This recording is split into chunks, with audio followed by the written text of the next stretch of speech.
창세기 21장 1절부터 7절까지 말씀.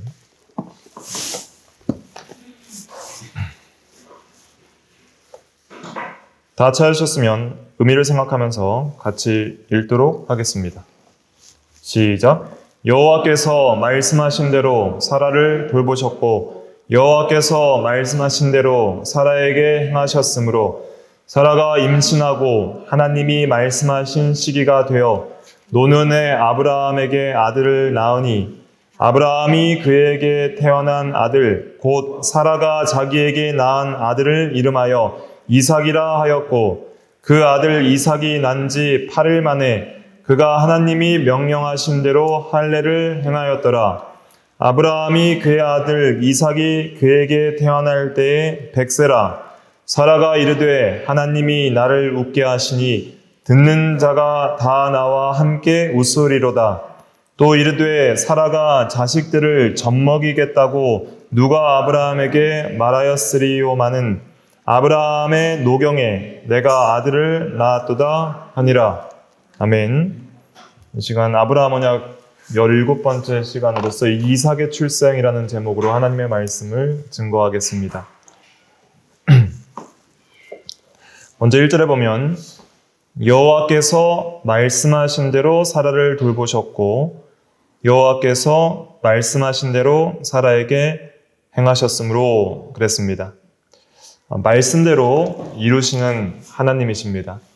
하나님께서 아브라함에게 약 25년 전에 나타나셔서 창세기 12장에 내 자손이 장대케 되리라 약속해 주셨습니다. 그 약속이 있은 지 오랜 시간이 지나서 드디어 하나님의 때에 하나님의 방식대로 말씀이 성취되었습니다. 하나님께서는 말씀하시고 또 그 말씀은 반드시 이루어진다는 것을 우리는 믿어야 됩니다. 그 믿음을 우리에게 주시려고 1절에도 말씀하신 대로를 2번이나 반복하고 있습니다. 말씀하신 대로 사라를 돌보셨고 말씀하신 대로 사라에게 행하셨다 하고 있습니다. 여호와의 말씀은 반드시 성취됩니다. 왜냐하면 하나님의 말씀은 전능하고 또 신실한 면이 있기 때문입니다. 말씀하신 하나님께서 전능하시기 때문에 말씀은 어떠한 방해나 또 불가능한 현실 속에서도 이루어질 수밖에 없고 또 하나님이 신실하시기 때문에 반드시 약속을 지키십니다. 신실하다는 것은 약속을 지키시는 믿을 만한 성품을 가리키는 것이죠. 하나님의 말씀이 왜 이루어지는지를 알아야 됩니다. 그것은 하나님이 살아계시기 때문이고 그 살아계신 하나님께서 전능하시고 신실하셔서 반드시 말씀대로 모든 것을 이루시기 때문입니다. 우리가 사람과의 약속을 지키지 못할 때가 있습니다. 어떤 약속이 이루어졌을 때 지키지 못하게 되는 경우는 크게 2가지 경우가 있는데 첫째는 약속을 지키고 싶어도 능력이 없어서 못 지키는 경우죠. 예를 들면 누군가에게 얼마짜리 선물을 사주겠다. 예를 들면 아들에게 네 생일 때 큰 선물을 사주겠다 약속을 했는데 그때가 됐는데 형편이 어려워서 돈이 없으면 못 사주는 거잖아요.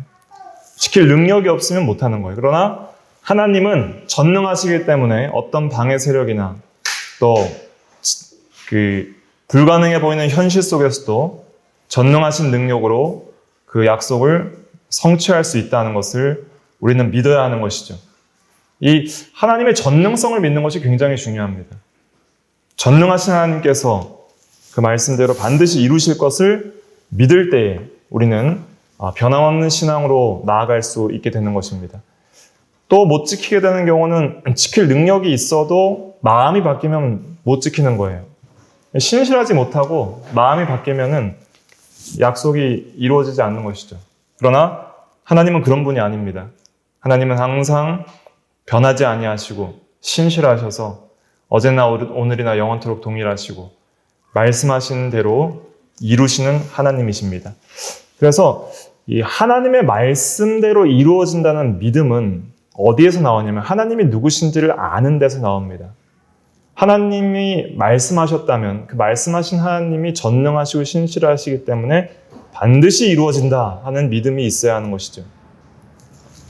사라와 아브라함에게는 현실적으로 말씀이 이루어질 것 같지 않은 형편이 있었습니다. 사라의 생리가 끊어졌고 아브라함도 임신시킬 힘이 없이 죽은 자와 같이 되어 있는 상태에서 사라는 아들을 낳게 된 것이죠. 그래서 여기서 우리는 하나님은 전능하시고 신실하시고 그의 말씀은 반드시 이루어진다는 믿음을 우리가 가져야 할 것을 강조하고 있는 것입니다. 특별히 이 성경에 약속하신 모든 하나님의 말씀은 다 성취되었고 또 성취될 것을 믿어야 됩니다. 구약에 약속했던 말씀들이 신약에 특별히 예수 그리스도를 통해서 성취되었고 또 앞으로도 성취될 말씀들이 있습니다. 이삭이 태어날 거라는 말씀대로 이삭이 태어난 거와 같이 오실 그리스도가 태어나셨고 또 예수 그리스도를 믿는 자들이 구원의 은혜들을 누리게 되며 또 앞으로 그리스도의 재림과 부활과 영원한 하나님의 나라에 대한 그런 우리가 바라보는 소망하는 약속들의 성취를 고대하고 있습니다. 앞으로 우리가 소망하는 그 약속의 실현도 반드시 이루어질 것을 우리가 굳게 믿어야 하는 것이죠. 우리가 아브라함의 믿음을 살펴볼 때 아브라함은 하나님을 죽은 자를 살리시며 없는 것을 있는 것으로 부르시는 이로 믿었다 그랬습니다. 이런 하나님으로 믿는 것이 중요한 것이죠. 그래서 우리를 구원하시고 우리와 함께 하시는 하나님이 전능하시고 신실하시다 하는 믿음을 굳게 가질 때 우리가 흔들리지 않고 항상 하나님만을 의지하면서 나아갈 수가 있습니다. 이 세상에는 온전하게 믿을 수 있는 대상이 아무것도 없습니다. 사람도 온전하게 믿을 수 없고요. 이 세상의 어떤 물질과 피조물도 온전하게 믿을 수 없습니다. 온전하고 영원히 믿을 수 있는 유일한 분은 전능하고 신실한 하나님밖에 없는 것이죠. 그 하나님을 믿음을 통해서 우리가 그 안에서 참된 안식을 누리고 또 하나님께서 말씀대로 다 이루시기 때문에 우리는 말씀대로 이루시는 하나님의 은혜를 통해서 또 살아갈 힘을 얻게 되는 것입니다. 우리가 하루를 살아갈 때에도 우리에게 항상 믿음이 필요합니다. 우리가 하루를 살아갈 때 여러 가지 이 하나님을 의지하지 못하는 이유들이 생기는데 아브라함을 통해서도 우리가 살펴볼 수 있듯이 어떤 현실적인 두려움이 올 때 하나님을 떠나게 되죠. 예를 들면 자기를 죽이고 아내를 빼앗길 것 같다는 두려움이 들어올 때 그 이집트 왕 바로에게서나 또 그랄 왕 아비멜렉 앞에서 아내를 누이라고 해서 2번이나 아내를 빼앗긴 적이 있잖아요. 어떤 현실의 두려움이 들어올 때 하나님의 전능하심과 신실하심을 우리가 믿지 못할 때가 있습니다. 현실을 더 크게 보는 것이죠, 하나님보다. 그럴 때 우리는 하나님을 의지하기보다는 자기의 어떤 생각을 의지하고 나아가게 될 때가 많이 있습니다.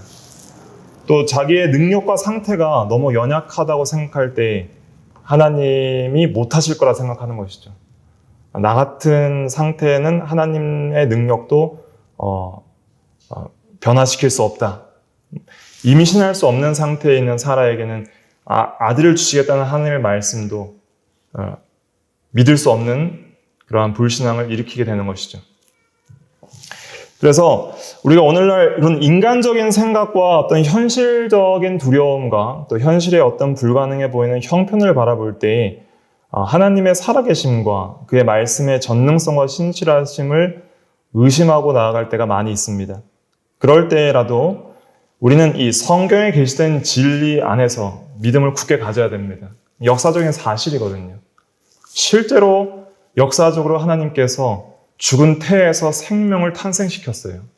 그리고 이것은 BC 2000년 전, 지금으로부터 4000년 전의 역사라면 지금으로부터 2000년 전에 예수님께서는 동정녀의 몸에서 성령으로 잉태돼서 태어나셨죠. 하나님은 그렇게 전능하신 하나님이십니다.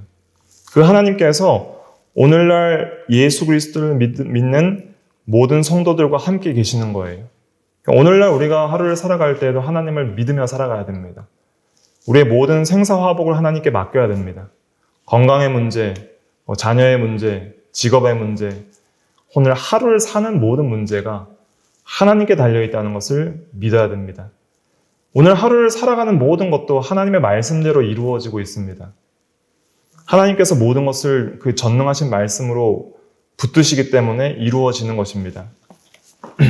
히브리서 1장을 한번 살펴볼까요? 히브리서 1장 353페이지 히브리서 1장 3절 한번 같이 읽어보겠습니다. 시작. 이는 하나님의 영광의 광채시요 그 본체의 형상이시라 그의 능력의 말씀으로 만물을 붙드시며 죄를 정결하게 하는 일을 하시고 높은 곳에 계신 지극히 크신 이의 우편에 앉으셨느니라. 여기서 중요한 말씀은 그의 능력의 말씀으로 만물을 붙드시며 라는 말씀입니다. 우리 주 예수 그리스도께서 그의 능력의 말씀으로 만물을 붙들고 있습니다. 계속 말씀하시는 하나님께서 말씀하고 계십니다. 우리의 귀에는 들리지 않아도 하나님은 계속 지금도 말씀하십니다. 그 말씀이 모든 생사화복을 주장하고 있습니다. 그 말씀이 오늘날 우리의 영육 전체를 붙들고 있습니다. 그 말씀의 능력이 우리의 영혼을 살리고 그의 말씀의 능력이 우리의 육체를 살며 기동하며 존재하게 하고 있습니다. 우리의 모든 현실 가운데 이루어지는 모든 일도 하나님의 말씀에 붙들려 있습니다. 모든 악한 마귀들도 악한 인간들도 다 하나님의 말씀의 통치에 복종하고 있는 것입니다. 하나님의 주권과 말씀 밖에 벗어나는 것 그 하나도 없습니다. 우주에 흩어져 있는 작은 먼지 하나의 이동조차도 하나님의 말씀에 붙들려 있습니다.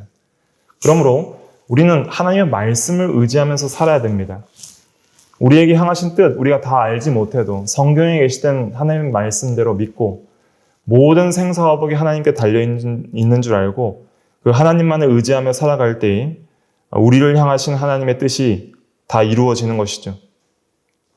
그래서 우리는 하루를 믿음으로 사는 것이 중요합니다.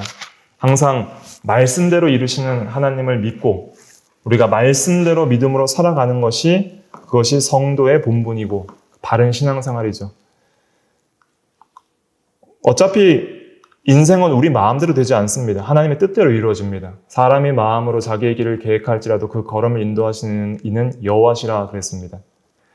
모든 것이 하나님의 말씀대로 이루어집니다. 그러므로 우리도 하나님의 말씀을 의지하고 말씀대로 이루시는 하나님의 뜻을 쫓아서 믿음으로 순종하는 삶이 복된 삶인 것이죠. 그렇게 살아갈 때 하나님이 함께 하시고 하나님께서 말씀대로 우리에게 약속하신 모든 은혜를 충만하게 부어주시는 것입니다. 사라에게 이삭을 주셨던 하나님께서 오늘날 우리에게 그리스도를 주십니다. 말씀대로 주님을 의지하며 살아가는 모든 성도들에게 그리스도를 얻고 그 안에서 발견되게 하시고 그리스도 안에서 충만한 구원의 은혜를 누리게 하시는 것이죠. 하나님으로 충만케 하시고 진리로 충만케 하시고 성령으로 충만케 하셔서 죽었던 영혼을 살리시고 또 부패한 죄성을 죽이고 죄에 대하여 죽고 의에 대하여 살아갈 수 있는 영적인 구원의 은혜를 그의 전능하신 능력으로 신실하게 말씀대로 이루어 가실 것입니다.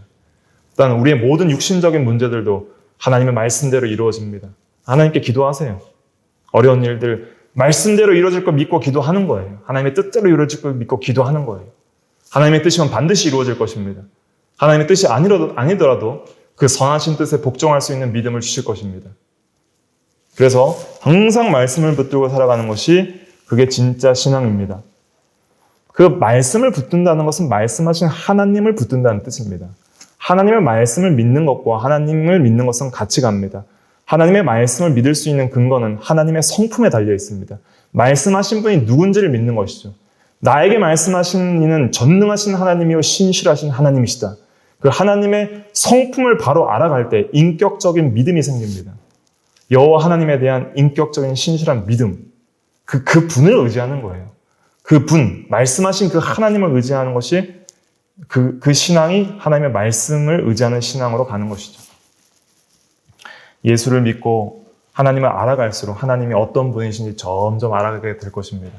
아브라함의 인생 동안 그는 부르심을 받은 그때부터 하나님에 대해서 많이 몰랐지만 모든 시험 가운데 말씀대로 이루시는 하나님을 경험하고 나서 하나님에 대한 굳건한 믿음이 점점 강화된 것이죠.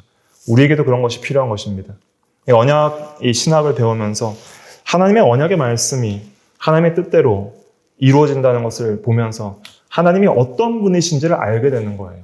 그 언약의 말씀을 우리에게 주권적으로 주시고 하나님의 뜻대로 그것을 온전히 성취하시는 그 신실하시고 전능하시는 하나님을 보면서 우리를 부르시고 우리를 구원하시고 우리의 하나님이 되어주신 그 하나님이 어떤 분이냐는 걸 알아가는 게 중요한 것입니다. 우리가 누군가를 의지할 때, 그 사람을 의지할 때도 그 사람의 말을 우리가 믿을 때에도 그 사람이 어떤 성품을 가졌냐에 따라서 그 믿는 정도가 바뀌듯이 하나님이 누구신지를 아는 게 결국은 중요한 거예요. 너무 하나님을 모르기 때문에 하나님의 말씀을 가치없이 생각하는 그것이 바로 불신앙인 것입니다. 진짜 신앙의 사람들은 하나님을 아는 사람들이었습니다. 그래서 사도 바울도 디모데후서에 보면은 1장이죠. 디모데후서 1장 12절인가요? 내가 믿는 자를 내가 알고라고 말하고 있습니다. 내가 믿는 자를 내가 알고. 디모데후서 1장 12절에 보면은 이로 말미암아 내가 또 이 고난을 받되 부끄러워하지 아니하면 내가 믿는 자를 내가 알고 또한 내가 의탁한 것을 그날까지 그가 능히 지키실 줄을 확신함이라. 내가 의탁한 나의 모든 생명과 나의 삶, 또 이것을 내게 맡겨주신 것이라고도 또 원하는 해석할 수 있는데 아무튼 중요한 건 내가 믿는 자를 내가 안다 그랬습니다. 내가 하나님을 참으로 믿는다면 그 하나님을 안다는 뜻입니다. 하나님을 바로 알 때 하나님을 바르게 믿을 수 있습니다. 결국은 신앙은 하나님에 대한 참된 지식에서 나오는 것이죠. 하나님은 누구신가? 그 하나님을 알아가는 것이 우리에게 기쁨입니다. 그 다음에 하나님의 말씀의 성취는 하나님이 정하신 때에 이루어집니다. 하나님의 때가 있습니다. 이것은 하나님의 주권성과 선하심을 드러냅니다. 하나님은 누구신가? 하나님은 주권적인 분이시다. 자신을 원하시는 때에 이루신다. 그리고 하나님은 선하시다. 하나님의 때가 가장 선한 때라는 것을 믿는 믿음이 필요하죠. 2절 읽어보겠습니다.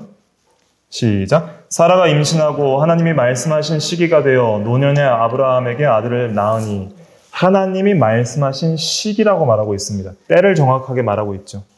하나님의 말씀은 하나님의 때에 성취됩니다. 우리가 원하는 때에 이루어지지 않습니다.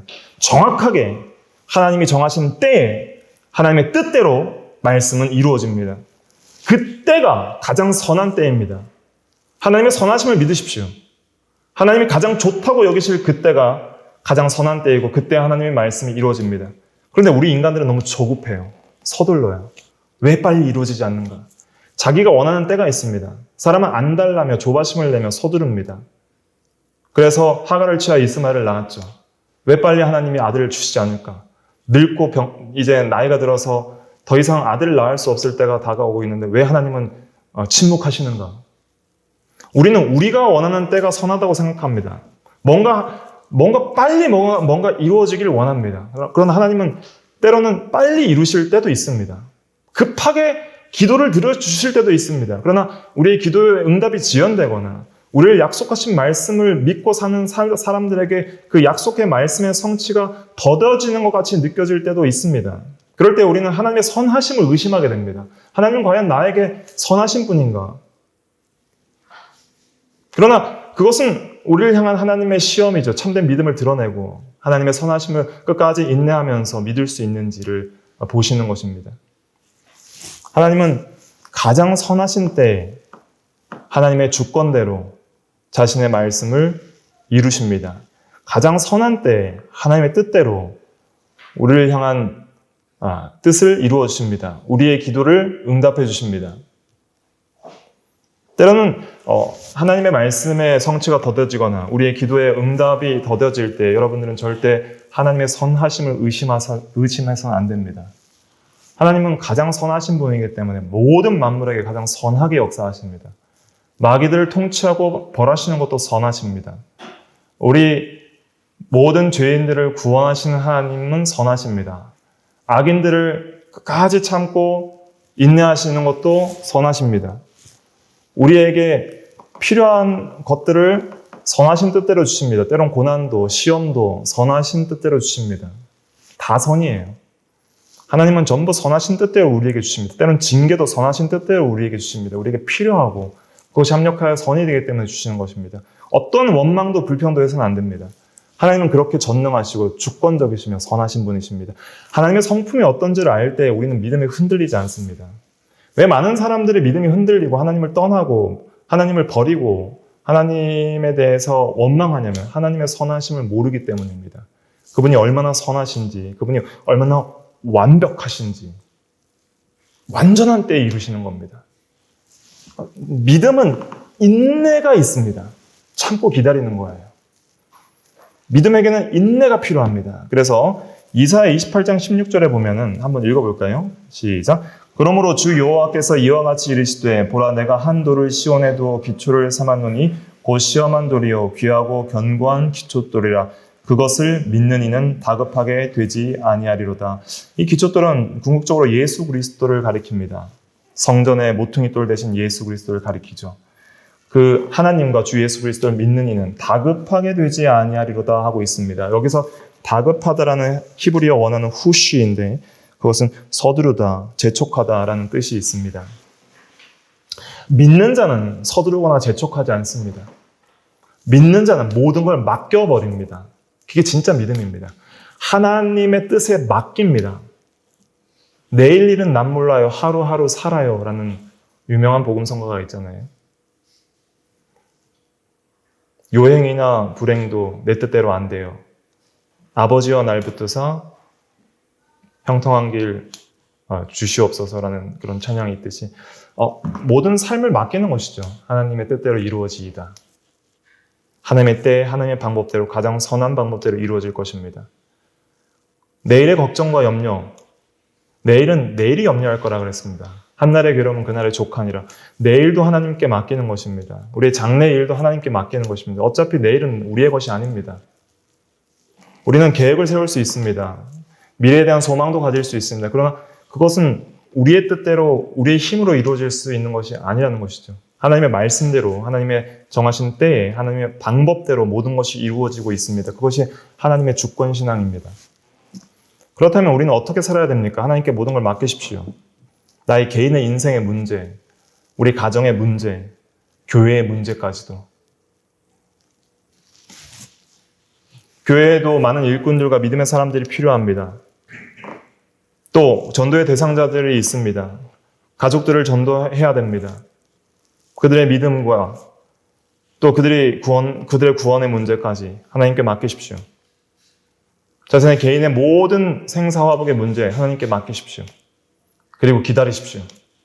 하나님께서 선하신 때에 반드시 이루십니다. 그것을 믿고 기다릴 수 있는 것이 인내이고 참된 믿음입니다. 그러면 하나님께서 놀라운 때에 하나님의 뜻대로 모든 것을 이루실 것입니다. 이 세상에는 우연이란 것은 없습니다. 모든 것은 하나님의 뜻대로 이루어집니다. 그 하나님을 믿는다는 것이 얼마나 기쁜지 모릅니다. 마음의 참된 평안을 우리에게 주는 것이죠. 아무것도 하실 수 없는 하나님이라면, 능력이 없는 하나님이라면 우리가 어떻게 믿을 수 있겠습니까? 그러나 전능하시고 신실하시며 그분이 선하십니다. 전능하신데 악한 하나님이라면 그렇게 비참할 수가 없습니다. 우리 인생은 비참할 수밖에 없겠죠. 모든 것을 하실 수 있는 전능자가 악하다면 우리는 그를 의지하기보다는 도망가기 바쁠 것입니다. 그러나 모든 것을 하실 수 있고 전능하시며 주권자께서 선하십니다.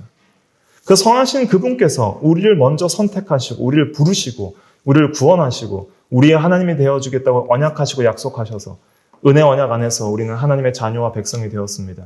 그렇다면 그 하나님께서 우리의 삶을 이루십니다. 문제는 뭐냐면 우리가 그 선하신 하나님을 의지하지 않고 믿지 않고 그 하나님을 바라보지 않고 신뢰하지 않는다는 것에 있는 것입니다. 하나님을 떠나서 자기 마음대로 살아가는 것이죠. 그것이 불신앙입니다. 하나님 없이 잘 사는 모든 삶이 다 불신앙입니다. 하나님을 생각하지 않는 모든 삶이 다 불신앙의 삶입니다. 모든 일상생활에서 항상 하나님을 생각하고 그의 뜻을 구하고 그의 은혜를 구하고 그의 능력을 구하고 생명 주심을 구하고 선하신 뜻대로 이루어질 것을 생각하면서 살아가야 됩니다. 때때로는 현실 속에서 사건과 사고가 터지기 시작합니다. 왜 갑자기 이런 사고가 터지지? 나에게 왜 갑자기 이런 고통스러운 일이 있지? 어떤 질병의 문제, 인간관계의 문제, 사업의 문제, 경제적인 문제, 자녀의 문제 모든 개인적인 어떤 성취의 문제에 있어서 갑자기 일이 터질 때 우리는 갑자기 하나님의 선하심에 대한 의심이 들기 시작합니다. 하나님 과연 나를 사랑하시는가? 그렇게 하지는 않는다 하지만 하나님에 대한 원망이 불쑥불쑥 튀어나올 때도 있을 것입니다. 그러나 그것은 참된 믿음이 아닌 것이죠. 하나님은 선하십니다. 마르고 닳도록 여러분들의 마음속에 새기십시오. 하나님은 어떤 분이에요? 선하신 하나님이십니다. 그 선하신 하나님께서 선하신 뜻대로 하나님의 방법대로 이루실 것입니다. 우리의 때, 우리의 방법이 아닌 하나님의 때, 하나님의 방법대로 모든 것을 이루십니다. 우리의 죽음도, 우리의 삶도 죽음도 우리는 언제 죽을지 몰라요. 죽음도 하나님께 맡기십시오.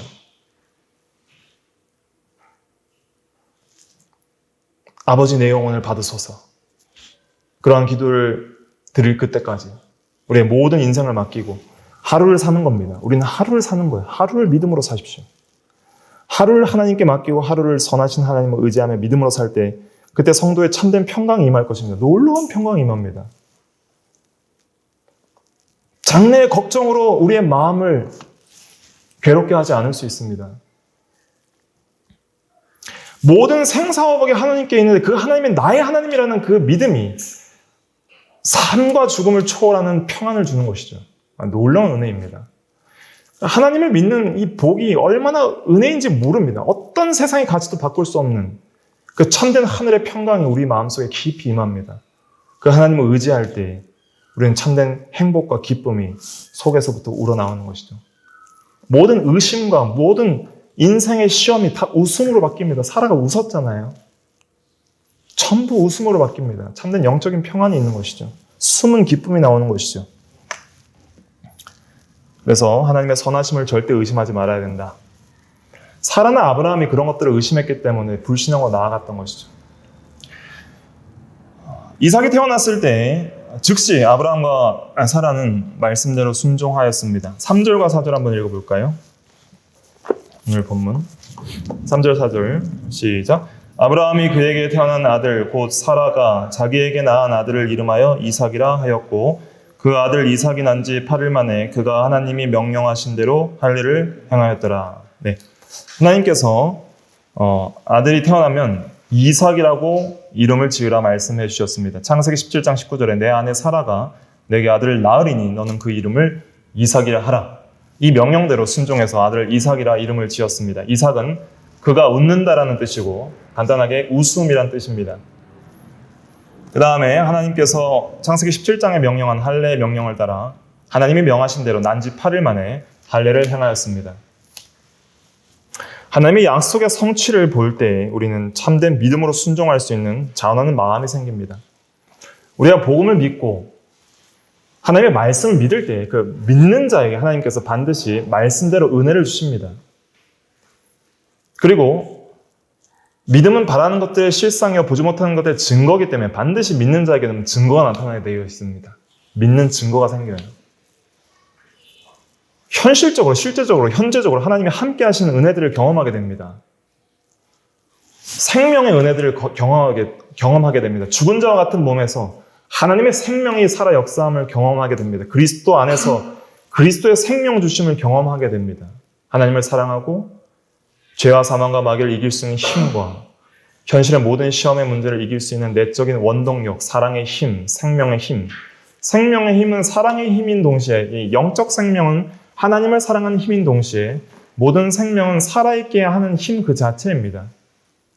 살아있게 하는 힘, 그 생명의 능력이 역사할 때 우리는 믿음으로 살아갈 수 있게 되는 것입니다. 믿음으로 하루를 사는 것도 하나님의 생명 주시는 은혜를 따라서 살아가게 되는 것이죠. 그럴 때 그런 은혜들을 경험한 사람들은 자원하여 마땅히 하나님의 모든 말씀에 즐거이 순종하게 되어 있습니다. 억지가 아닙니다. 모든 십계명 준수도 그렇습니다. 내가 복음의 은혜 가운데 젖어 있을 때는 너무 쉬운 거예요, 그게. 그 다음에 우리가 하나님의 말씀을 믿고 그 다음에 믿는 대로 그 말씀들이 믿는 자 가운데 또 성취될 때 참된 영적인 기쁨이 생깁니다. 6절 읽어볼게요. 6절 시작. 사라가 이르되 하나님이 나를 웃게 하시니 듣는 자가 다 나와 함께 웃으리로다. 사라가 웃었는데 하나님이 나를 웃게 하신다 그랬습니다. 그리고 이 사라의 소식을 들은 모든 듣는 자가 나와 함께 웃으리로다. 근데 우리도 같이 웃어야 되는 것이죠. 사라는 죽은 자와 같은 몸에서 새로운 생명을 낳은 자입니다. 죽음에서 생겨난 새로운 생명은 항상 큰 기쁨과 웃음을 가져다 줍니다. 생명은 기쁨을 가져다 줍니다. 우리가 죽을 병에 걸렸다 생각해 보세요. 그런데 갑자기 완치됐다는 판정을 받았습니다. 기쁘지 않습니까? 인생에 있어서 가장 큰 기쁨의 어떤 사건들은 아이가 태어났을 때이죠. 또 결혼했을 때입니다. 어떤 생명과 사랑은 항상 이렇게 기쁨과 웃음을 가져다 줍니다. 새로운 생명은 우리에게 기쁨을 줍니다. 마찬가지로 우리가 예수 그리스도를 믿음으로 말미암아 받아가진 하나님의 전적인 은혜로 말미암아 받아가진 영적인 생명, 그리스도 안에서 그리스도를 얻고 그 안에서 누리는 하나님을 향해 살아가는 영적인 생명은 우리에게 어떤 세상도 빼앗을 수 없는 영적 기쁨과 웃음을 가져다 주는 것이죠. 예수 믿는 것은 받은 증거 많도다라는 그 찬송가의 신앙 고백이 그런 겁니다. 숨은 기쁨들이 있는 거예요. 다른 사람이 알지 못하는 믿는 자 속에서 역사하는 그 믿는 자만, 받은 자만 아는 그 숨은 영적인 기쁨이 있습니다. 그 기쁨으로 항상 기뻐하라라고 사도 바울은 말한 것이죠. 빌립보서나 데살로니가 전서 5장에서. 과거의 사람은 의심의 웃음을 웃었습니다. 나 같은 사람이 무슨 아이를 낳을 수 있을까? 하지만 하나님의 은혜는 그의 의심의 웃음, 불신앙의 웃음을 기쁨의 웃음으로 바꿔버렸습니다. 그때 참으로 영적인 기쁨이 넘치게 되는 것이죠. 하나님의 말씀을 믿을 수 있는 것도 하나님의 전적인 은혜에 있습니다. 얼마나 많은 시간 동안 하나님께서 아브라함과 사라를 믿음의 사람으로 만들어 가셨습니까? 오늘날도 우리에게 믿음이 필요합니다. 우리의 안에는 믿음이 없어요. 하나님의 믿음을 주시는 것입니다. 히브리서 12장 2절도 믿음의 주요, 온전케 하시는 예수를 바라보자 그랬잖아요. 믿음의 주라는 것은 아르케고스로서 믿음의 창시자, 시작자라는 뜻입니다. 예수님은 믿음의 대상일 뿐 아니라 믿음을 주시는 분입니다. 믿음을 주시는 분이 예수 그리스도이기 때문에 그 예수께 우리가 믿음을 구해야 됩니다. 그래서 제자들도 예수님께서 이 세상에 계실 때 우리의 믿음을 더하소서 그렇게 부탁드렸고, 마가복음 7장에 보면 한 귀신 들리는 아버지는 무엇인가 할 수 있거든 우리 아이를 고쳐달라 할 때 예수님께서 할 수 있거든이 무엇이냐, 믿는 자에게는 능치 못할 일이 없느니라 그의 믿음을 책망하실 때 그 아버지가 내가 믿나이다 나의 믿음 없음을 도와주소서 그랬습니다. 그러니까 믿음이란 건 뭐냐면 믿음을 구하는 것도 믿음이에요. 그러니까 내가 믿나이다, 믿는데 뭘 믿냐면 나의 믿음 없음을 도와주실 줄 믿습니다, 이런 뜻이에요. 우리가 믿음이 필요합니다. 하루를 살아갈 때 더 온전한 믿음이 필요합니다. 그때 그 믿음이라는 건 뭐냐면은 나를 의지하는 것이 아니라, 믿음의 정체는 나를 의지하는 것이 아니라 온전히 전적으로 하나님만을 의지하는 것이 믿음의 정체입니다. 하나님을 바라보고 하나님을 의지하고 하나님을 붙드는 것이 참된 믿음의 정체예요. 그러므로 믿음이라는 것은 믿음을 주시는 분이고 또 모든 것을 말씀대로 이루실 수 있는 하나님을 우리가 의지하는 겁니다. 절대 의존적 마음이 믿음이에요. 그렇게 믿는 자에게 하나님이 함께 하시고 은혜를 주십니다. 겸손한 믿음, 어린아이와 같은 믿음. 그것을 가질 때 하나님께서 은혜를 주시고 영적인 생명이 더욱더 넘치게 하시고 부활의 소망을 갖게 하시고 마침내 우리는 다 우리의 육신이 죽을 때 우리의 영혼이 영화될 것이고 또 예수 그리스도의 재림 때 우리의 육신도 부활할 것입니다. 그때 완벽하게 웃게 될 것입니다. 완벽하게. 완전한 웃음과 기쁨의 세계에서 더 이상 사망과 고통과 눈물이 없는, 다시 병든과 죽음이 없는 생명의 세계에서 웃게 될 것입니다. 그 세계를 바라보면서 지금도 웃는 거예요. 그리스도 안에서 믿음으로 천국을 사모하며 성령 안에서 의와 평강과 희락이라 그랬잖아요. 하나님의 나라는. 로마서 14장 17절에. 그 희락이 있습니다. 성령의 열매도 사랑과 희락이 있습니다. 기쁨이 있습니다. 예수 믿는 모든 소식은 기쁜 소식입니다. 죽음에서 생명으로 옮기는 소식입니다. 생명은 항상 기쁨이 있습니다. 그러한 기쁨이 우리에게 넘치도록 하나님의 은혜를 간구해야 되는 것이죠.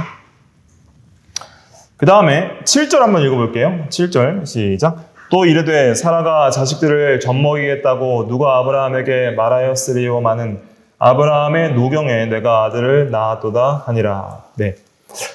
사라는 단순히 아들만 낳은 것이 아니라 젖을 먹일 수 있을 정도로 몸이 회복되고 살아났습니다. 그냥 태에서 아들만 낳은 것이 아니에요. 젖을 먹이려면 그 몸이 젊게 회복이 되어야 될 거 아니에요. 근데 이삭이 젖을 뗄 때까지 젖을 먹을 수 있을 정도로 몸이 회복되었습니다.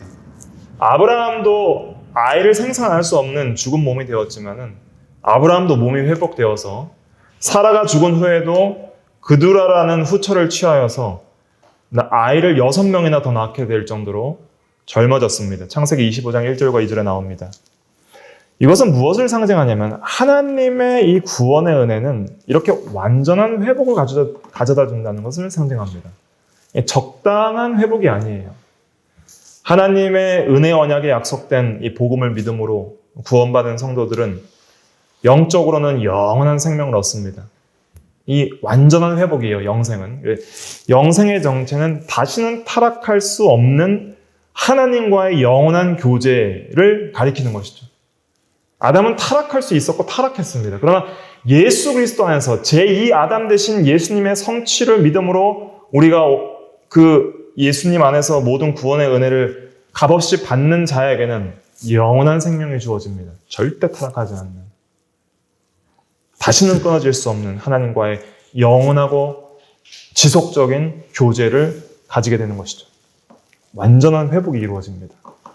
이미 여러분들이 예수를 믿었다면 여러분들은 완전한 회복을 가지고 있는 중입니다. 이미 이루었고 아직 완성되지 않은 완전을 향해 나아가고 있는 것이죠. 이것이 얼마나 놀라운 은혜인 줄 아십니까? 예수 믿었는데 또 타락한다면 그것이 완전한 회복이라 할 수가 없겠죠. 그러나 다시는 타락할 수 없고 끊어질 수 없는 영원한 생명, 그것을 얻게 되었습니다. 또 우리가 육체의 부활을 통해서 육체도 완전한 회복을 얻게 될 것입니다. 우리의 영혼은 그리스도의 재림 전까지는 육체의 죽음을 통해서 완전한 영화를 얻게 될 것이고, 또 우리의 육체는 그리스도의 재림 때에 부활을 통해서 완전한 회복을 얻게 되는 것입니다. 그러니까 얼마나 복음이에요, 이게. 얼마나 큰 은혜예요. 내가 완전한 회복을 얻을 수 있다. 현실만 바라보지 마세요. 지금 병들고 나이 들고 여러 가지 시험이 있어서 인생에 현재적 고통이 있다고 해서 그것이 완전한 회복이 아니라고 생각하지 마십시오. 회복을 이루어가는 중입니다. 이미 영적으로 칭의와 중생의 은혜를 통해서 완전한 회복을 얻었고 성화를 통해서 점점 더 완전한 회복을 이루어 나가는 중이고 반드시 영화될 것입니다. 영혼도 영화되고 육체도 영화될 것입니다. 그 선하신 하나님의 은혜들을 바라보면서 믿음으로 하루하루를 살아가면 되는 것입니다. 여러 가지 시험들이 있을 것입니다. 여러 가지 인내의 기간들이 필요합니다. 그걸 통해서 하나님의 전능하심과 신실하심과 선하심과 주권성을 알아가는 귀한 시간이 되는 거예요. 하나님을 알아가고 배워가는 시간입니다. 이 인생의 나그네 길 속에서, 이 광야와 같은 세상 속에서 나를 구원하신 하나님이 도대체 누구신가를 알아가는 시간을 가지는 것이죠. 많이 공부하시고, 많이 기도하시고, 많이 의지하시고, 은혜 언약으로 초대하신 하나님을 우리가 더 깊이 알아가야 됩니다. 결국 하나님을 영원히 알아가는 것이 가장 큰 기쁨입니다. 우리가 왜 예배를 귀하게 여기고 말씀과 기도를 사모해야 되냐면 그런 시간을 통해서 하나님을 더 깊이 알아갈 수 있기 때문입니다. 그러나 그것으로 안 됩니다. 여러분들의 현실 속에서, 여러분들이 살아가는 하루의 24시간 속에서 하루하루 닥치는 여러 가지 만남과 사건과 사고와 시험 가운데 하나님을 계속적으로 신실하게 의지하고 그의 선하신 하나님을 바라보면서 믿고 원망 불평 낙심하지 않고 소망 가운데 인내하며 살 때 그때 하나님을 더 깊이 알아가게 되는 것이죠. 때로는 우리가 부족해서 낙심하고 또 시험에 들 때도 있죠. 그러나 그런 가운데서도 아브라함과 사라를 버리지 않으셨습니다. 끝까지 믿음으로 인내할 수 있도록 하나님이 도우셨죠. 그런 하나님을 경험하게 되는 것이죠. 그럴 때 우리는 하나님을 더 깊이 알아가게 됩니다. 하나님이 누구신가? 결국 그 문제입니다. 하나님을 내가 누구로 믿고 있느냐? 그 문제거든요. 내가 정말 하나님이 전능하고 신실하시며 절대 주권자이신 동시에 선하신 하나님이란 이 믿음, 이 성품에 대한, 이 네 가지 성품에 대한 확실한 믿음이 있으면은 여러분들의 신앙은 굉장히 견고해질 것입니다. 굉장히 견고해집니다. 세상에 어떤 풍파가 들어와도 굉장히 강력한 견고한 안식과 평안과 기쁨을 내적으로 가질 수 있으면 잠깐 근심할 수 있어요. 잠깐 근심하지만 다시 하나님 안에서 평안을 누리며 모든 걸 맡기게 될 것입니다. 그때 하나님의 모든 걸 이루십니다. 말씀대로 이루시고 하나님의 때에 이루실 것입니다. 맡기십시오. 말씀대로 모든 것을 이루시는 하나님께 맡길 때 하나님이 이루어 가십니다. 그것이 바른 신앙이라 할 수가 있겠습니다. 잠깐 기도하겠습니다.